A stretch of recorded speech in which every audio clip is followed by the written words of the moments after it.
Please help me welcome to the stage Andrew Miller. Woo! Let's do it. Hello, hello, hello. Give me a hug, Brolin. Love you. Love you too. Yeah. Thank you for being here. How we doing? Come on, let's wake it up a little bit. Wake it up. So sorry the other speaker couldn't be here, but marketing is different than advertising. It's absolutely important to run ads for your business, no matter what. Everything you've been learning, super, super vital. Let me grab this clicker before I get all super serious here. But you also need to do marketing. Everybody's gonna be running ads. There's tons of people out there that have courses.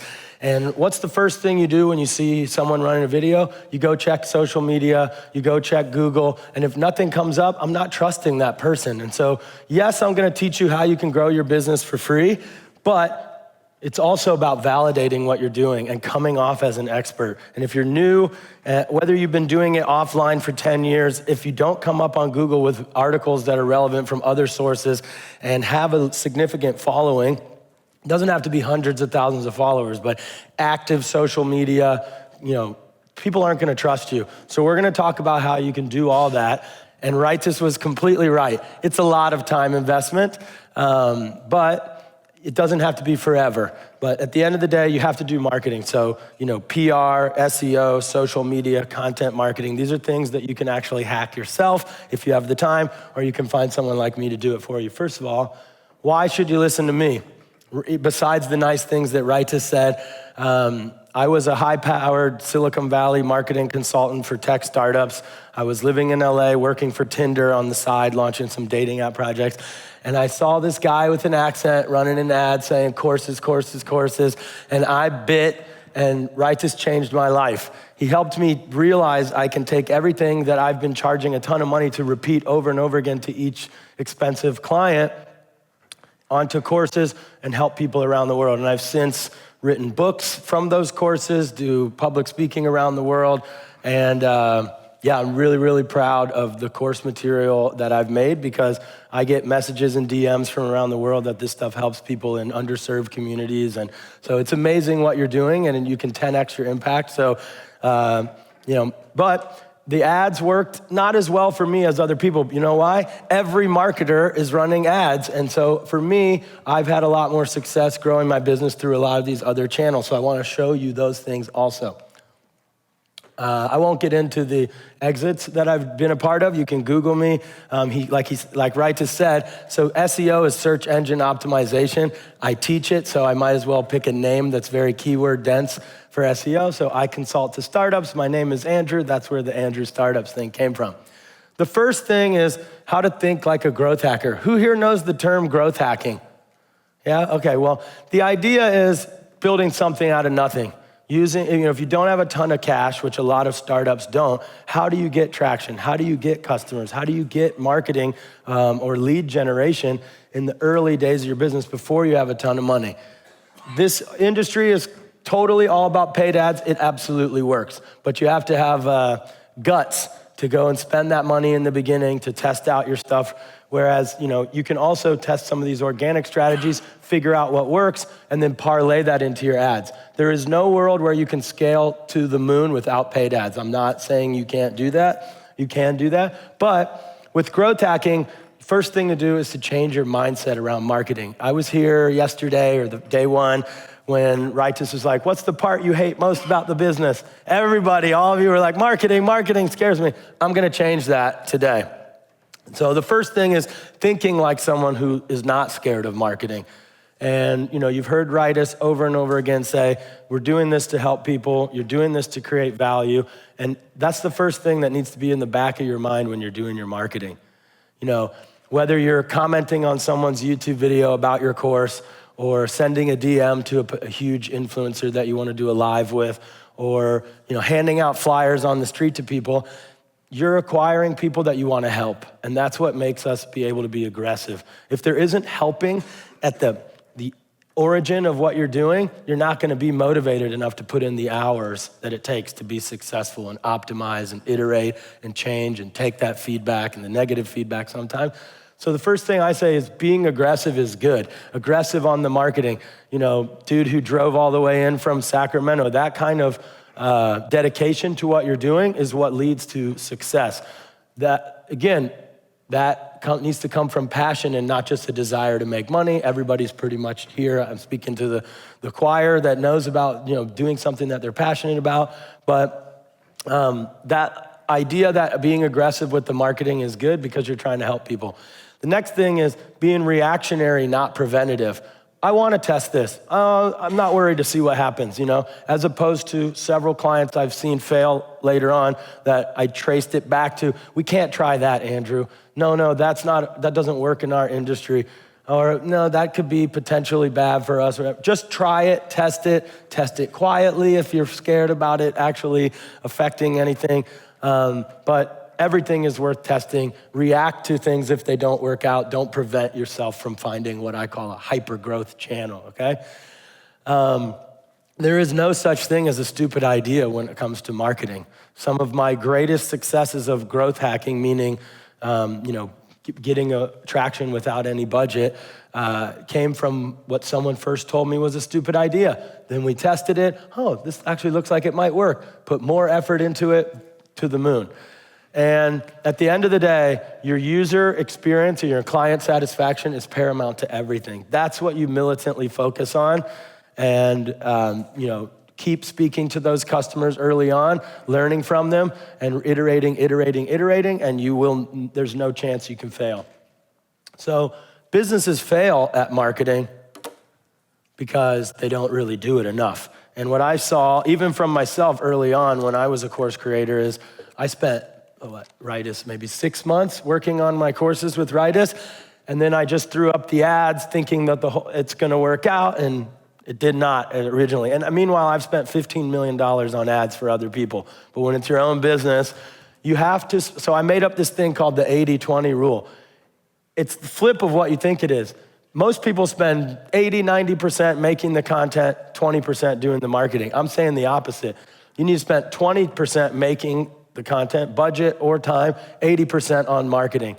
And I'm, like Ryder said, more focused on time spend than money, but if you're even 50-50, you still might not have spent enough time on the marketing. The marketing, that's why it scares everybody, because it's a big undertaking.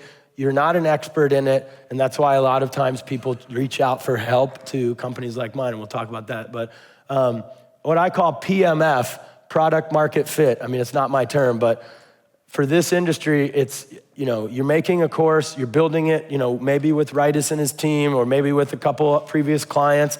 It might not be exactly what people need, and so you have to iterate on that product. The same thing goes with marketing. Your marketing message might not be right away. Your marketing channel that you're choosing to focus on might not be right away. The content that you're creating to sell, whether, like Ilya was saying yesterday, the lead magnet might not be right, but continuously iterating on that will get you closer to that product market fit, and then from there you go up. It's much harder than people think. You build something, you launch it, you get discouraged because it doesn't go really well, and then you give up. No, it's a cycle, and it goes over and over again.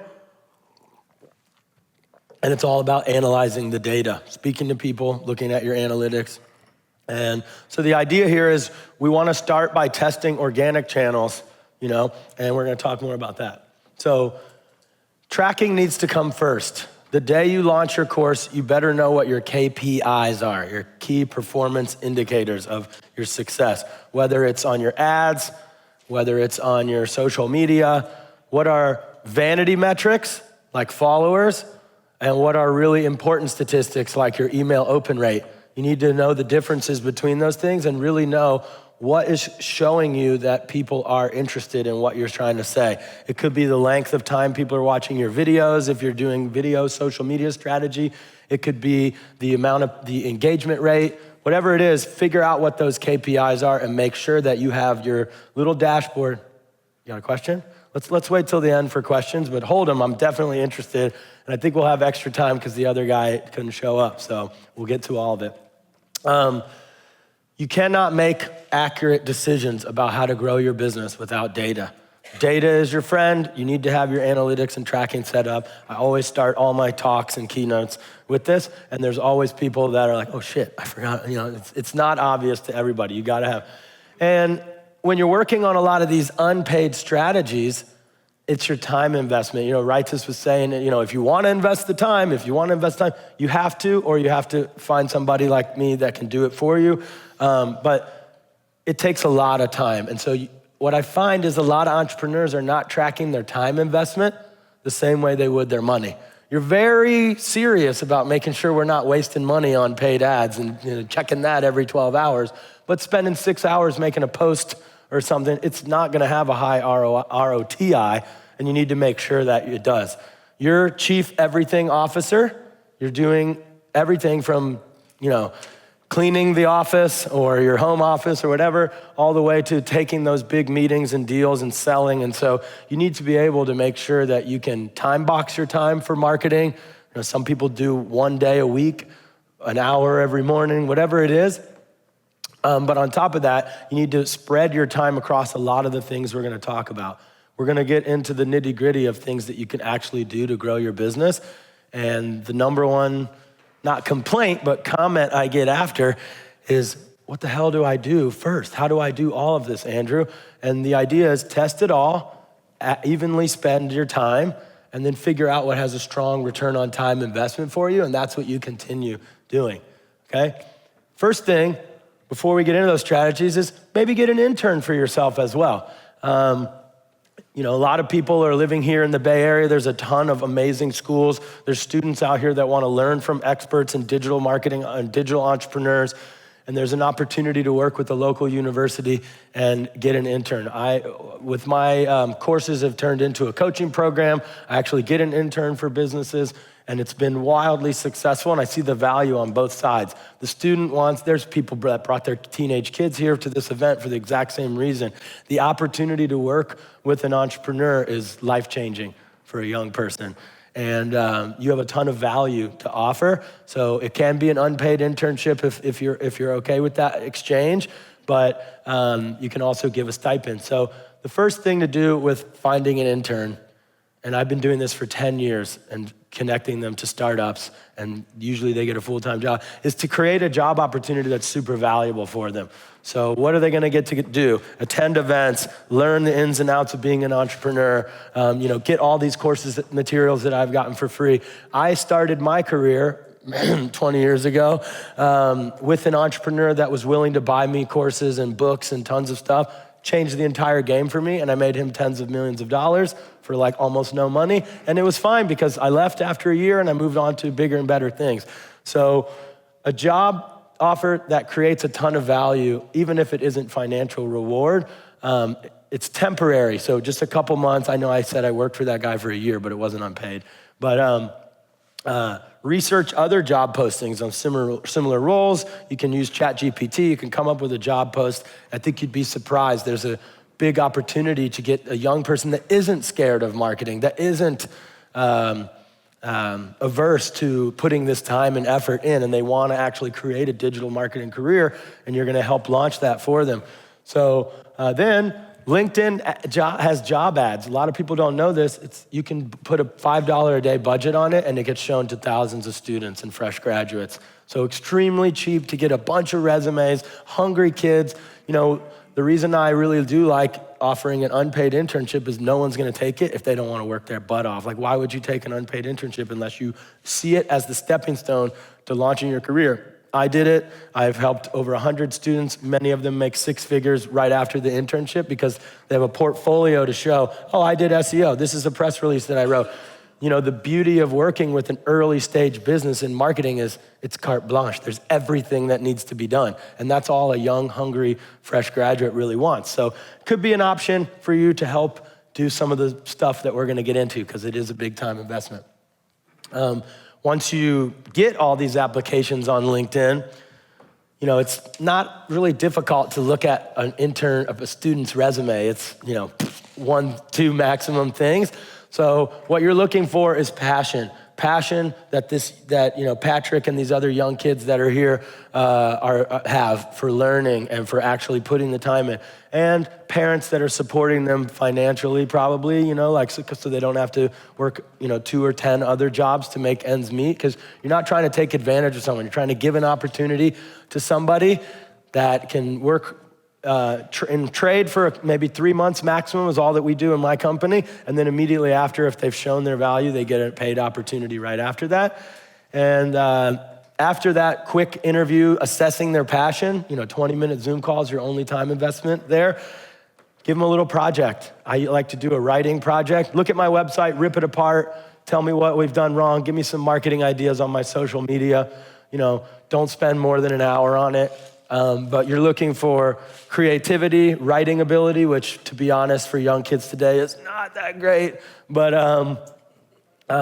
and then you're really just looking for someone who can think on their own, which is also a little bit more difficult these days. But so that's all it really takes. After that, you work with somebody, and so that's a great way to potentially leverage some more time investment in some of these things. And then after that, what do you focus on? There's a reason why almost all coaches just go lean on paid advertising, because you can make a lead magnet, exactly like Ilya said. You can throw up some money on ads and you can start getting leads really cheap, and that's amazing. But I almost do $1 million a year now without paid advertising, and I love paid ads, and this year I'm stepping into it. We're gonna break through that million. I'm gonna do it, but we grow our business 25% through SEO, 25% through partnerships, 25% through PR, and 25% keynotes and speaking at events and doing our own events around the world. And so there are a lot of organic ways that really work. I mean, the partnerships is probably much more than 25% if I really analyze it. But so this is all the stuff that you have to be doing. And you don't have to do it all the time, but you need to at least test it once this year for your business. Give it enough time to really get the right amount of data and figure out what works. And a lot of it's gonna live on the internet forever, and it's gonna add to that validation that's also gonna make your ads work 10x better, because the algorithms are gonna love you. People, when they Google you, are gonna love you, and they're gonna see. And then you're gonna have inbound traffic coming from a lot of these PR and these other things that you do. So who here what do you think is the most important marketing strategy on here? Just somebody yell it out for a course creator. What? Email. Email is extremely important. Like Ilya said, what? Website. You can't do anything without a website, right? And it's a constant iteration on both of those strategies. Those are both kind of the end goal too, like where you're driving traffic into your email, like Ilya said, or through the website. The answer is everything. So whatever, it all goes into part of your digital strategy. One thing that every coach has to have is social media. And it's a pay-to-play environment. There is no way to really go wildly viral and get tons and tons of followers without spending money on your social media advertising. I know that most coaches rely on Facebook ads, on Instagram. It might be different for you if you're targeting people with really specific job title. Then LinkedIn might actually work well. Even though it's wildly expensive, the targeting is so good, it might have a really high ROI. You can also look at Reddit ads.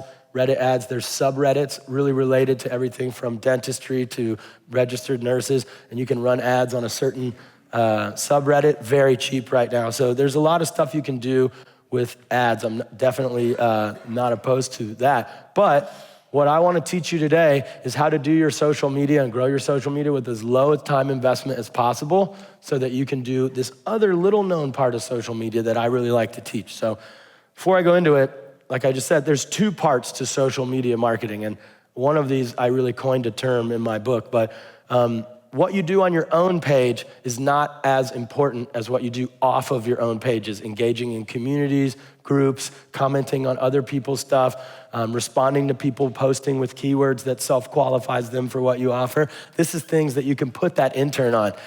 But you still have to post regularly. Even if it's not gonna grow your audience a ton, it's not gonna bring you in tons of customers, you need to show that you're active. You need to show that you are a legitimate business, and you need to show that you're trustworthy. So what I'm gonna teach you how to do here is let's create a social media strategy. I think we might even be able to pause and you start to write it out. If you use the back page, I think. I'm just gonna ad lib this like right as, oh, you got workbooks. So we're gonna try and create a social media strategy. I'm gonna show what it looks like, I think. And then from that social media strategy, you're gonna be able to spend 1 day a month creating a bunch of videos, and then you can schedule. And I'm gonna show you an amazing scheduling tool that'll schedule your social media across every page that you have, and you need to make every account.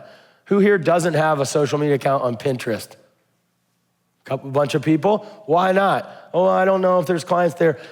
If you're selling to women, 100% they're on Pinterest, but Google loves it. It comes up in Google Images. It'll bring you a ton of traffic. It sends good signals to SEO and Google for SEO that you're really valuable. And guess what? Take 5 minutes, set up the account, connect it to this scheduling tool that I'm gonna show you, and every post you put on LinkedIn or Instagram, as long as it's an image, is also gonna post on Pinterest and help with your SEO. Okay, so we're gonna create a batch of content once, according to this strategy, 1 day a month.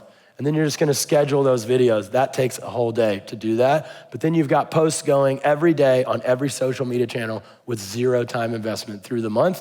And you can go back to your analytics that this tool I'm gonna show you will give you. And you can see what's working. Actually, I get notifications from this tool. Oh, this post is going kind of viral. I'm like, oh, note to self, or my team tells me at the end of the month. This part of the strategy was most effective for engagements and getting DMs and getting people really interested. And this ends up feeding into your ad strategy. Does that make sense? So figuring out what's working organically can then be scaled up with ads, and it's insanely powerful, because once you have confidence that it works, you're more comfortable to spend more higher pay per click, test more crazier, larger targeting, go a little bit wilder because you know the content really works organically and has that extra oomph, and you can really make it happen. So creating a social media strategy, this is where I want to take a little second for everybody to do this. You want to think about all the content ideas you have. So I want you to flip to another page in your book. And what are all the content ideas you have? You can take 1 minute. Just write out all the different content ideas that you have, and then I'm gonna make it make sense in a little bit. But all the different things that you can do if you had only 1 day a month to make videos, and you had 5 or 6 of these ideas, what would those ideas be? You wanna be able to create value for as large a target as possible. You want stuff that you think people will share with others. And you want stuff that can be concise and valuable in like a minute of video. You definitely need to do video also. The image stuff doesn't really work as well anymore. There's a reason why Rightus and his team have a super successful studio. It's because they help entrepreneurs like us make video. But if there's a lot of value in what you're saying, we call it DTC, direct to camera video. You've seen these videos. Guys, I gotta tell you about this and that. It's low quality, but high value, and you can bust it out really quick, and nobody cares that there isn't a green screen. After you prove out that it works and you're making the millions, then you can keep going back to Rightus' studio and busting out insanely high quality videos. But in the beginning, it's all about testing stuff with as low a time and money budget as possible. So we got our ideas. Now zoom out on that and see how you can kind of categorize those by ideas or even themes. And then once you have those themes, one is how to do this, that's a theme, the how-to videos. Another could be, a day in the life of a coach videos or an RN or something, whatever your target is. You wanna try and theme and box up some of the ideas and move them into those boxes, and that'll help give more ideas. It's definitely an iterative process, but I want you to work on those content ideas, and eventually, even after just a few times of looking at that list, it'll be very clear, okay, these are the 2 or 3 different types of content that I'm gonna try. And then, as you're doing calls with clients, as you're working on finalizing your course, you'll keep getting more ideas there. And I'm telling you, by February 1st week, which is the first time you should try doing this, you'll have 20 or 30 things written out there, and it's very easy to go back to that list once a month and bust out videos. And of course, a lot of people don't want to be on video. It's tough. But the more you do it, the more confident your audience is going to be. The more they feel like they know you, and the more confident you're going to be. And so it's really important to go out there and do that on video and break free from that fear. If you're doing regular calls, often when you're getting paid for a consulting call or something, you'll realize, oh, that was really valuable. I'm gonna make a video of that. So you just jot it down. Then you can bust out those videos really easily, okay? Then this is the tool I want you to use. It's later.com. There's a bunch of other ones, but this is the only one that Instagram approves and does not ban for anything. It's $15 a month, and you can schedule up to 100 posts a month across every single social media channel, stories, everything. They give you have AI written into it that helps you get good hashtag ideas for your niche, all kinds of stuff. I'm not an affiliate. I don't get paid from this at all. It's all about buying your time back. And I mean, what $15 is gonna buy you 10 hours, 20 hours a month back, you know what I mean? So really, really, really amazing tool for making sure that you don't fall behind on social media. You know, like I said, if you're running an ad, every time I see someone running an ad on Instagram or Facebook, I go and check their organic stuff, and you can tell the difference of someone who's just trying to put a Band-Aid on their business by just spending more on ads. And so this is to alleviate that. Make sure you're posting regularly, cool video content. Doesn't have to go wildly viral, but if you see good engagement, then you can start to promote those posts. Start to spend a little money, it doesn't have to be huge, and you will blow up on social media if you do that. You find your perfect channel, you find the right type of content, you find the messaging and the stuff that really converts, and you start spending money on that. It's not the lead magnet, it's not to get necessarily tons of leads coming in, but if you want to blow up on social media, that is the first part of what you have to do. Second part is what I was saying, I coined a term called off-page social media marketing. And I think for early stage coaches, it's wildly more important than the vanity metrics of how much social media following you have. You need to have your regular posting on social media. You need to show that you're active, but more valuable than a lot of what you do on page, which is why I'm teaching you how to hack it to 1 day a month, is going off of your own pages and answering questions, commenting on things, engaging with people that are mentioning that they have a problem that you're solving. This is gonna bring you leads. This is gonna bring you business. This is gonna have an extremely high ROTI. And this is something that I do myself, even though I have a team, I do it myself because I love it. And so, answering questions on Quora, creating topics and conversations on Reddit, commenting on hashtags on LinkedIn, going on Twitter and monitoring keywords and hashtags and responding to people that are mentioning that they're, a new RN moving to a city or something. Oh, you should check out this course. Here's a 10% discount. Or, I'm a dentist that, is doing this and that. A lot of these people write what they're doing in their profile, so it's easy to find them, but they're also talking about their lives on social media. So it's easy to find them and engage with them and turn them into a customer. It has a really good effect on your search engine optimization as well. Down here at the bottom, this is literally, you can comment and hyperlink to your course on a YouTube video. YouTube is the #2 search engine in the world right now. If you go to Google and you search for something, most of the time YouTube videos come up. So search for what someone who would need your course would search for. Whatever YouTube videos come up, comment on them, see if some traffic comes in. It takes 10 seconds, you know what I mean? See if you get some sales out of that. It's high return on time investment because it doesn't take very long time.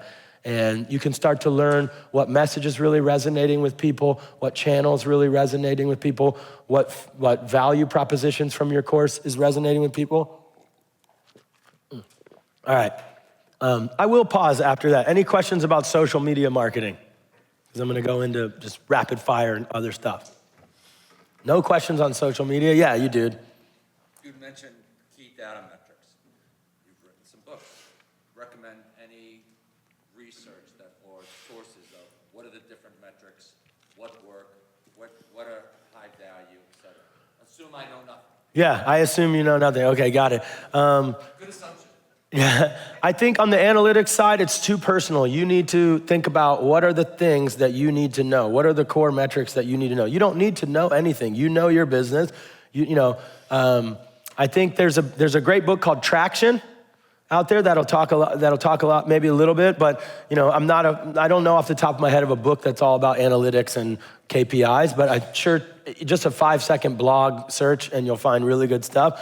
But major core metrics for a course creator, I'll just try and get into it, are, it's a funnel, right? So you have your website visits at the top of the funnel, and you're gonna have your traffic sources like Ritus was saying. So, really separate your paid traffic from your organic traffic. They're gonna be wildly different metrics. Usually paid traffic performs much worse than organic because the intent is much different. I was just moseying about on Facebook, and I saw this ad, I'm only mildly interested, so I'm not gonna convert as high, but you get a high scale, which is why it works so well. But your organic traffic, the traffic sources vary, but usually organic Google search traffic is the highest quality. Because of course, if they're searching for something that you offer and Google is putting you up at the top, the conversion rate's very high. That's why people spend on Google search ads also. There isn't often a lot of search traffic for courses, so that's why people use those display ads. But top of the funnel is your search traffic. Lower down the funnel, KPIs are time on site or session time, your click-through rate, and then at the bottom is your conversion rate. So like the conversion rate to buying customer or conversion rate to booking a call. And if it's call, then there's call to booking. So that's a little bit about average KPIs would look like. But for social media, it could be follower growth if that's really important to you. If you go against everything Ilya said yesterday and continue to work on your social media as your list, you are risking losing that to a social media platform, like he said. So your email list KPIs could be, your open rate, engagement rate, click-through rate, subscriber rate, like how many new subscribers am I getting from this campaign and things like that. Okay. Any other questions about, oh my God, all right. Well, that. What programs do you use to track statistics? Do you use things like SEMrush, or what do you use? Google Analytics. I don't like paid analytic tools. SEMrush is an SEO tool. If you read an SEO book like mine or just fall in love with it, you should fall in love with it, because if you can come up on Google for top searches organically, you don't need to spend money on ads. So the ads can be temporary while you're working on this. It took me and my team less than a year to come up for startup marketing expert, startup marketing consultant. My agency also comes up on first page of Google. And so we don't need to spend anymore. But SEMrush is a grouping of all of these different free tools. And I'm okay for you to go and publish this video. If let's say there's a backlink checker or a competitive analysis tool, you wanna look at a competitor's website and figure out all the backlinks that they have, getting a little bit technical, but you can just go to Google, free backlink checker tool. There's tons of them out there that just make ads off of their little mini SEO tool. So everything is out there. I'm a growth hacker. I don't like paying for software. I wouldn't recommend one if it wasn't really high ROI. I don't think you can get high ROI, but there's a lot of free tools out there also. Yes, you, sir. Yeah, how do you deal with attribution? So I've run some ads and I just cannot for the life of me figure out whether or not they ultimately convert. That's another reason I like the organic stuff. So attribution's really hard. I think the best thing to do is shut off mobile traffic on the ads. You're gonna get higher cost per click, but much more easier to get attribution without the IDFA issues. So it's a technical question really, but essentially if you're running ads, it's getting harder and harder by the day to identify which platform they responded to, where they initially came from, and that's mostly driven by the mobile traffic. So web traffic, easier. It's also easier if you just separate your campaigns. If you're test on different days or weeks, if you can do that. But if you're running a bunch of paid ads on different platforms, the easiest thing, and sorry if nobody else really understands this, is to use UTM parameters on the ad link. So it's a pain in the ass. Set it up so the unique URL of your ad has the UTM parameters. But anybody else with a super technical question, let's save it to after. But no, there was this young lady right here, yeah. Not technical at all. Assuming we're all time constrained, right? How do you decide to go big on one channel versus go small on a bunch of different ones? Like right now I'm all about LinkedIn because I'm in a B2B space and I'm comfortable on there and I know a lot of my followers, but I know I should be all these other places. You use that. So if you have a strong assumption, that LinkedIn is the only thing you need to focus on, then just focus on that and regurgitate the content everywhere else through that platform that I mentioned. But if you haven't tested all those other things, at least test it. And I think you'll be surprised there's some other places. What's your target? I'm in communications consulting and I made a course called Present Like a Pro. The Fortune 500 companies that I remember. So the clients are Fortune 500 companies. So LinkedIn's the only way probably. You're not getting. I'm looking at transitioning into more B2C. Okay, we'll talk one-on-one about that in a little bit. I think there was one other question here and then we'll save the rest for next. Everyone everyone's at a different level of kind of sophistication in where the business is right now. I mean, we're just kind of getting the tools configured, and we're going to launch this year. The tech stack itself, like the fact that they put this Thrive Funnels thing together, that will help us consolidate and keep things a little bit easier. But from an analytics perspective, you mentioned like to get all the analytics kind of queued up before you start really getting out there. Is there, because like there's Facebook analytics, LinkedIn, you're cross-posting. So like, is there one platform that you could use to consolidate some of those analytics, or do you really have to do analytics on LinkedIn, some on Facebook, some on Google, like, or is there a platform that pulls them into one? Yeah, you want as many analytics sources as possible because they're all gonna be different and there's always a delta and you need to take the average. But Google Analytics is a good source of truth as long as you're using UTM parameters like I was mentioned, but your tracking is really your conversions and your funnels are set up there. I think that's the most sophisticated thing you should be using as an early stage thing. And then there's more expensive paid tools, which I can talk about one-on-one after things really take off, especially if you're at the level of running a bunch of paid campaigns. Google might not be the best solution anymore at that level because they don't want you to know that you're getting good value from Facebook. So they fuck that data up pretty hard, but pardon my language. So I wanna get through this because I only have about 25 more minutes, and this is what I think is the most important thing for coaches, is to focus on PR at the beginning. When you're launching your course, I want you to get news articles. I want you to get on podcasts. I want you to get speaking opportunities, even if it's in front of only 10 people. That's what's really gonna make you stand out as an expert and not just someone who's making noise on ads. And so I wanted to put this into my talk because I think this is huge value for you. Earning media is wildly, wildly important because, again, if I see an ad, I don't trust it, I go to Google and then something comes up from Forbes, like I think, or Fortune or any of those other, yes, you can pay to play on some of those as well, but if you don't even wanna do that, earning the media makes immediate stamp of approval and people trust you. And so breaking that down, what an agency does for people is, one, we craft a valuable story out of what you're doing. And again, it goes to that origin of wanting to help people. Who are we helping? How are we helping? How is it relevant to what's going on right now in the world?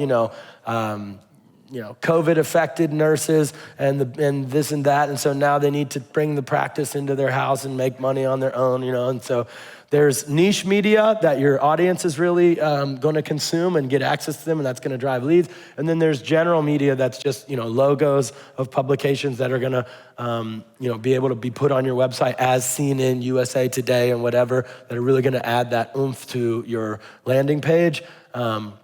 So you wanna appease both of them. So you might even end up making two different stories. One, how this registered nurse makes $1 million a year with a course or whatever. And then the other is how, blank, blank, blank is affecting, macroeconomically, and that's how you can get in a larger story. So first thing is crafting a story, and I don't wanna do another 1-minute exercise for the sake of time, but that's what you're gonna do when you go home is think about, what is the press release gonna look like for me launching this course? I did a PR campaign around launching my course, was really successful, got me some speaking gigs, podcast interviews, and drove some initial traction that I then parlayed into the ads, and that's what I'm really talking about for you. Second part of it, and I'm gonna go into all these things, is building a PR database. So while you're finalizing your course, you're consuming media, you're listening to podcasts, you're searching for the things that your audience is gonna be consuming, whether blogs, major media, traditional media, could be conferences, all of these things, they all have email addresses. You can usually find them all. If you can't, I'm gonna show you how to find them through social media, and then you can start building a list passively, 10 minutes a day, 20 minutes a day, so that anytime you wanna launch something, a new course, a new business, you have this list that you can push out that note to. It's like a totally different email list. They're just media partners and opportunities for you to go and get interviewed and stuff. And then it's about distributing them and speaking to the media. So we're gonna try and get into this. So the first thing about writing a press release is starting with a relevant, newsworthy headline. So, how is what you're doing something really valuable to that person who has an audience? That's what it's all about with marketing, is creating value. That's why I say it's different than advertising. Advertising is just, spray and pray and let's see how many people the message resonates with. With marketing, I'm just thinking, how can I create as much value as possible in what I'm doing? Value, value, value, and that makes it really easy. You wanna keep your press release pretty short. I'm gonna hopefully show an example after this. You wanna include quotes and stats. It doesn't have to be how this person made $1 billion or have any money numbers in it, but that's great if you can. The total size of your audience or your industry, but quotes about problems that this course is gonna solve, dentists, make up 75,000 people in America. There's a number, there's a stat, like things like that. You wanna answer the who, what, where, when, and why in your press release. And then, let's see if we go here. These are some examples of titles of startups, press releases and stuff. So it's, kind of vague title, you don't wanna say everything in the title. You want the reporter or writer or podcast host to actually read what you wrote. So you wanna pique their attention, get them to read what you're writing, but keep it a little bit vague. You want to, like I said, keep it short, make it really interesting, but vague enough that they keep reading it. Mention your company at least once between the title and subtitle, and figure out what those buzzwords are in your industry. It's not about being fake or, faking it till you make it is important though. But you want to just focus on value, and these buzzwords are things that are valuable for the people that are writing those articles. You know what I mean? I don't know off the top of my head what some of those buzzwords are. And then any kind of monetary or numerical figure is what's gonna really get that article written about, okay? Press release needs to look like this. Title, body paragraphs, have a quote from yourself about how excited you are to launch this course because you wanna help blank do blank, and then, the contact info in a media kit. In your media kit, you wanna include a headshot of yourself. If you don't have a headshot yet, I think maybe Ritus and his team can help you make that. Or you can use AI, also is doing headshots pretty well these days.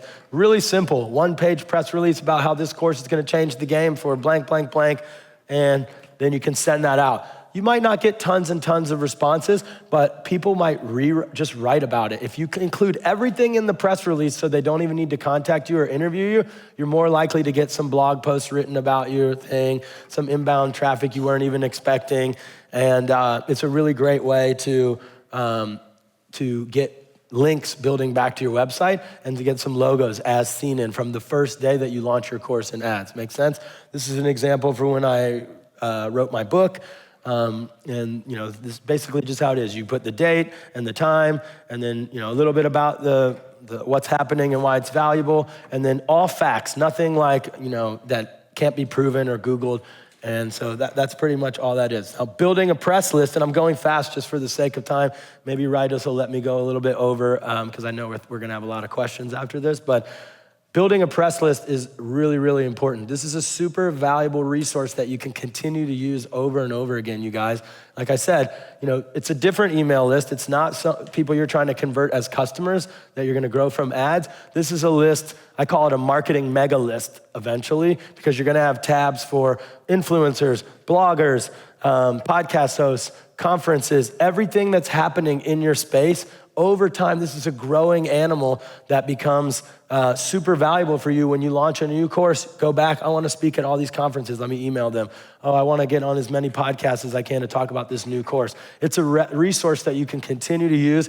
You can use it to barter with other influencers and other event hosts. You can get up on stage here at Ritus's next conference. If you've got a big PR list, I guarantee you he'll give you a slot. So I use that to get event space, to get opportunities to speak to big audiences when they don't have a budget to pay me. And so this resource is really, really valuable.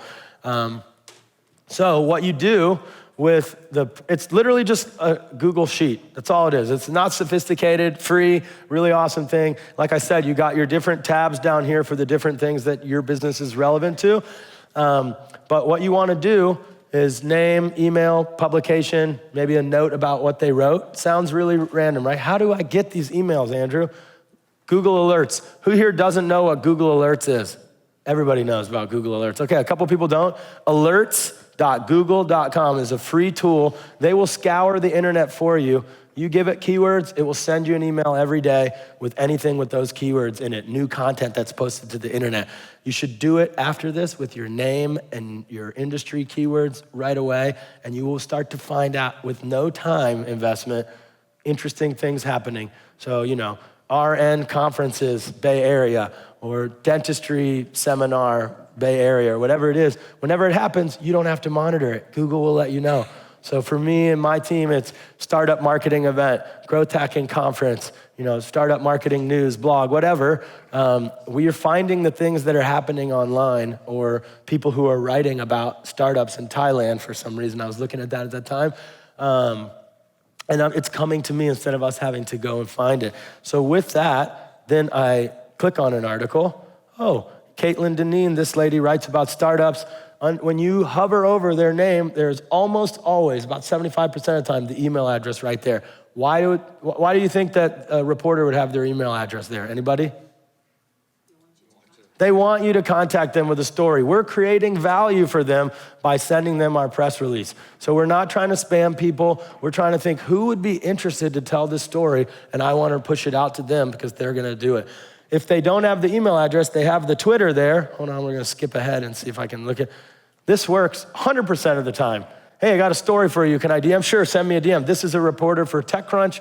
We've since been in cahoots for 2-3 years now, you can see. So she writes articles for my clients on TechCrunch that get them hundreds of thousands, if not even millions of dollars in value, and it started with a tweet to her, okay? So then you can put them into email tools and send PR outreach. After 2 or 3, they don't really respond anymore, so you don't need to make it like a long journey that you would do for a customer, but you can just automate it. Then anytime you get a new PR email, you can just drop it into that automation, and it goes and it sends them some stuff about what you're doing, and you get some PR opportunities that way. Does that make sense for pushing your PR out? Okay, just for the sake of time, let's see what we got here. This is one of my favorite things to teach. Cold emailing is an art form. Yes, you can have email automation, you can have ads running, you can grow your business, but if you want to do partnerships with people that are bigger in the space, you got to figure out how to create value for them really quickly in your message. If you want to cold email potential customers, organizations that can bring you in to speak to 50 to 100 potential customers, conferences that you want to get a speaking gig at, you need to learn how to cold email. So we're going to talk about that real quick with our last few minutes.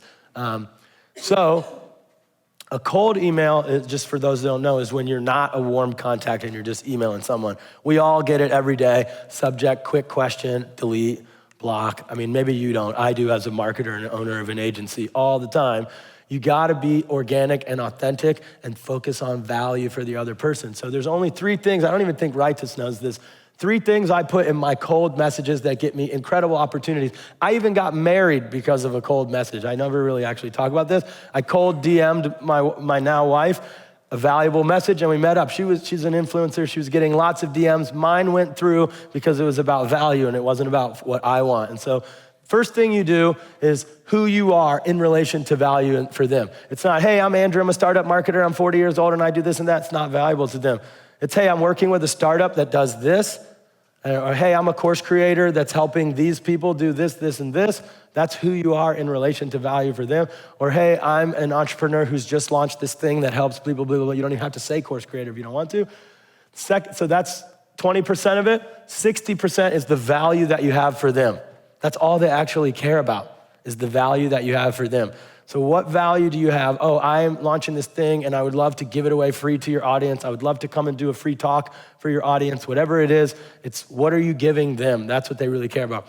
Then the last part is a call to action. You heard Ilya talk all about CTAs. I know Rightus talked a lot about your CTAs. You have to have a call to action in your email or you're not gonna get anything out of it. They'll just look at it. So call to action examples in an email can be a link to book a call, a doc that you need them to check out, a survey that you need them to fill out, a question, just a really short question actually works and you get a response. And then after that response, then you can do a lot more and engage with them with a longer message. So this is actually even a little bit too long. And I should have hyperlinked the last thing, but sometimes I show the link because that's what draws the click, you know what I mean? But You see, I have 4 links for them to click. That's too much. This was 2017. I've gotten better since then. But this campaign was a San Francisco startup, made millions of dollars off of this cold email, and so I really like it. I showed a press release already. Some tips about speaking to the media, because you're gonna start doing it, and all the people that said they're scared about marketing, if you do this for like a month, you might not even need to do much else. If you get a couple big publications that are targeted to your audience, you can then run ads from that PR piece to that, and then boom, you're set, you know what I mean? And so some things to make you seem like the expert that you are and to get rid of that imposter syndrome that you might have is don't say and I don't know. Practice it on the drive home, especially if you're going all the way to Sacramento. Speaking, doing interviews, talk to a bunch of friends and have them interview, wife, husband, whatever. You get really good at it and you realize, I do say and I don't know a lot, Our brain uses it to give us time to think about what to say, and so it's a natural thing for humans to do. Talk slowly when you're speaking to the media, whether big or small media or even any kind of interview. You wanna talk slow, the FM DJ voice or whatever, and you want people to be able to consume really quickly without having to even take notes of what you're saying. You see, I talk too fast because I'm trying to pack it in for you, but short answers when you get interviewed by the media, 30 seconds. People often try to answer everything about their business from the first question. Don't do that. And then the last thing is don't ever disclose anything. I wouldn't say talk about the future courses you're gonna make, because there's a lot of people coming for you. If you're out there crushing it on ads and stuff, everybody sees you. So don't talk about future plans for your business. That's a little bit more accurate and more important for tech startups that are building tech in a high competitive space, but still be careful about what you give up, okay?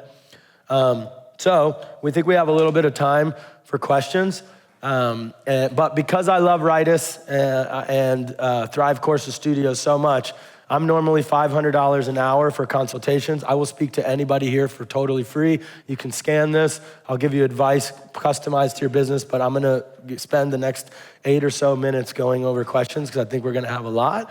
But scan this, book a time to chat with me, not with my team, and we'll talk about how we can grow your business together, or I can give you as much advice for free as possible. Thank you so much.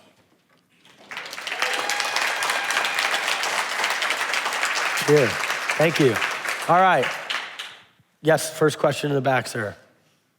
So my target audience is tech investors / people that want to get out of their job to be real estate investors. Okay. What are your thoughts of, number one is, you have to do the lead gen at scale, right? You cannot do this messaging to LinkedIn one-on-one.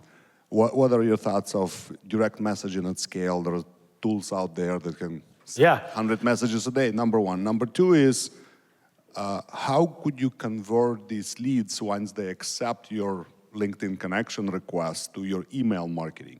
Okay. So ultimately, some of them fall off, but you want to add them to the email list. You don't need to push them to an email. If you've got them, I consider LinkedIn just the same. I actually want LinkedIn to compete against email for you as a business right when you start. You need to start lead generation and automation on both platforms to see which one works. It doesn't work for every audience. If your target isn't really spending time on LinkedIn, don't even bother using LinkedIn. Go and build your email list and don't worry about LinkedIn. But if it's like, people with a certain job and a certain position at a certain company, very easy to target them on LinkedIn. I say start out manually adding people and messaging them to figure out what works, but there are some amazing tools. I really like using Dux Soup, D-U-X Soup right now. $50 a month, automates LinkedIn messages to you. I think LinkedIn caps it at 100 connections a week. It used to be the wild, wild west. I was getting thousands of connections a week and getting lots of conversations. I made hundreds of thousands of dollars a year just through LinkedIn for a $50 a month tool. That tool got banned. Duck Soup is still out there, so it's a really good tool. But like you said, you have to have a messaging series.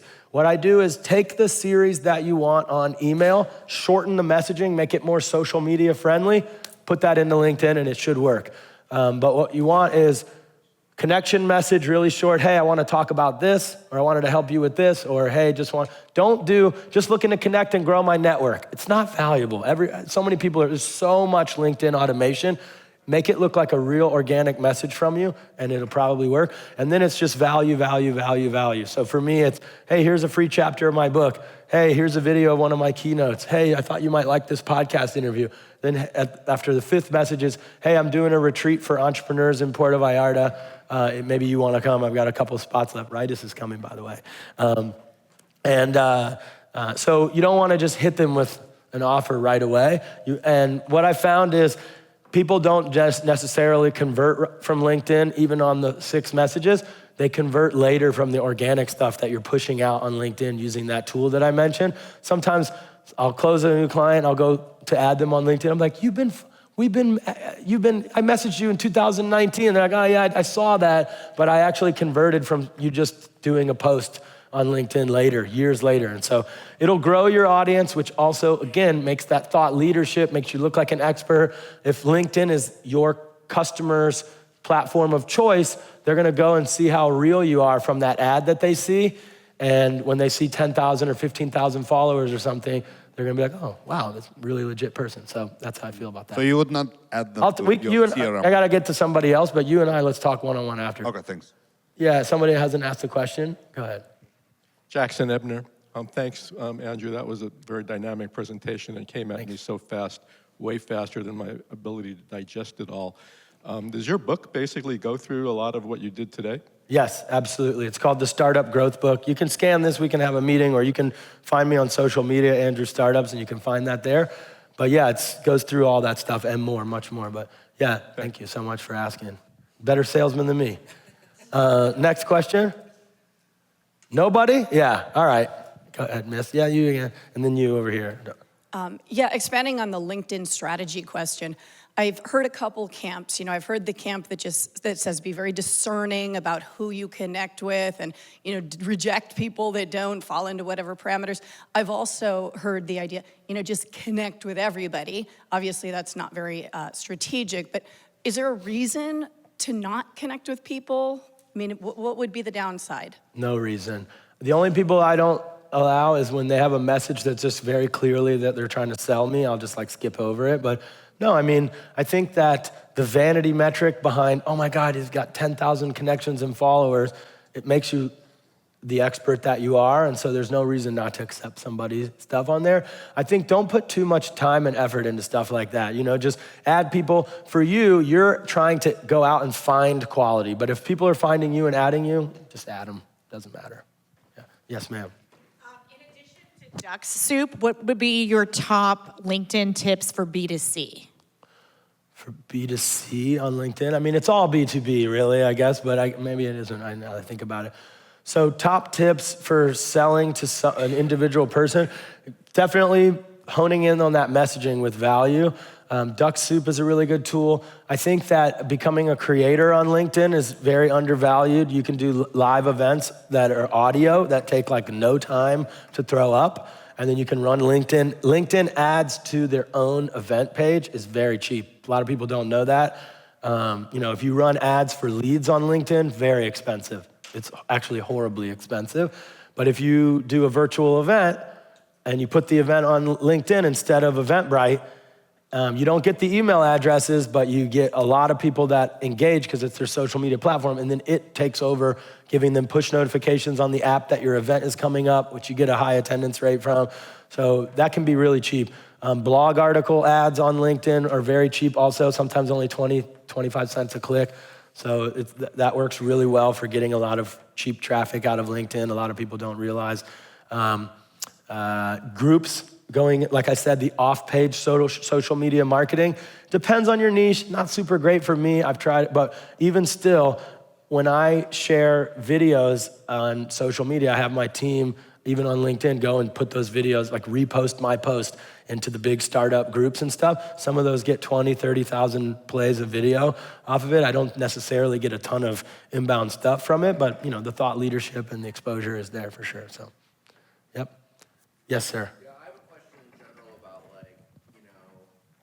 your presentation out to the world. For example, when I'm out, when I'm out traveling, like on trips and vacations, I'll always do like posts, but I'm like wearing, just t-shirts and jeans versus like when I'm like talking to celebrity clients, like I'm dressed differently. What is the through line of, do you mix it up, or do you need to have a clear way that you're always presentationally seen, or does that confuse your audience when you're like in a t-shirt and jeans kind of day and then, dressed up on other posts that you're doing? I heard what you said earlier about the fear of, because you spend so much time working with people that have to care about that. You don't. It does not matter. I mean, you don't want to be like in a white, like a tank top with like stains on it and whatever and look, real disheveled or anything. But no, I mean, like I think it depends on who you're selling to, what you're selling. I think that the value in your message is more important than anything else. But that's, my opinion. If you ask one of your clients, they'd say the exact opposite. You got to get your teeth done and you got to do this. I'm in the other camp. I think that focus on creating value. Make sure that your video and audio quality are good. And like that it's not like super loud and whatever, but I did the exact thing that a lot of people were saying. Didn't do any video, my business grew in the background, I didn't do any social media, and then I lost a $100,000 client, just like Leo's saying, but different, because it got to the CEO, it's like Christmas a few years ago, and I'm doing the call with the CEO to close this deal for my agency, and he was like, I saw you put social media in the proposal, but you're not doing anything on your own social media, so we're gonna go with the other agency. And I was like, what? No, for you guys, it's there. Click, hung up. And so I think, I stepped into doing social media for that, not to really grow. So I don't care really how I look on video. You're never gonna be happy with it. I hear myself speak, I'm like, oh, I hate it. But it's about giving that value out to the world, and so I wouldn't overthink that. And would you also include things like, okay, I'm at Disney World with my kid? No, no value in that at all. Don't do that at all. I mean, unless it's, like you saw writers get choked up on day one, my family is my why, do that. Show that it's not all about the grind and stuff, but know that that's not gonna create too much value for your audience. Nobody cares that you get to go and take a day off when they're grinding or working or on the toilet looking at Instagram or whatever, you know what I mean? And so I think that that's why I tell people to focus on that social media strategy. Don't even deviate away from it. The idea is that you don't need to go and do that. Oh my God, I'm here with my family. Just enjoy your family time away from your phone. You know what I mean? And enjoy that, because you're gonna be on the grind, on the screen. I don't do Netflix, I don't do any games, I don't do any social media personally, because I'm on the computer 60 hours a week already. And if you're grinding, that's what it's gonna really be like for you as well. I mean, eventually you don't, because you scale up in the ads and the team is doing it, but you don't need to deviate away from that social media strategy, okay? Wonderful. Andrew, last question just for time. Thank you. Yeah, can you double click on this idea? I think, so we had a Reddit post that went viral when we launched our book, and you mentioned something that caught my attention, which is you would suggest promoting that later on down the line, or maybe content that's done well. Can you kind of double click on that idea? Content that's already done well, is there a value in continuing to pay to promote it later? Yeah, I'm not sure off the top of my head if anymore you can just promote a previous post on Reddit, but you can regurgitate it. You can make it look like an organic post and run that ad targeting those people. What about like a lessons learned, like, hey, what we learned from launching this on Reddit 6 months ago? Is that something that? Yeah, Reddit doesn't tend, you get a lot of traffic, doesn't always convert that well. Did you get actual business and money out of it? We did, yeah. You did? Okay, yeah, then definitely do that, yeah. And so it's totally undervalued audience. People don't think about Reddit, but those subreddits are really targeted communities, and the ads are 10 cents a click. And the secret there is making it look like an organic post. You can do an AMA ad with you, so you can't, an AMA is an Ask Me Anything. It's literally an expert going and just giving free advice. I do it once a year, get about 1,500 karma out of it on Reddit, but don't even ever get any business out of it. It's just about giving back. And then that Reddit post becomes very Googleable also. So people go and Google you and they go, oh my God, he's an expert that answered all these questions. Conversion, you know what I mean? So you get value out of giving value, and I think that's what you should focus on Reddit. All right, I think that was the last question. Like I said, I'm Andrew, Startups on social media. You can scale this and you scan this and you can book a call with me. I look forward to chatting with you guys. Cheers. Woo!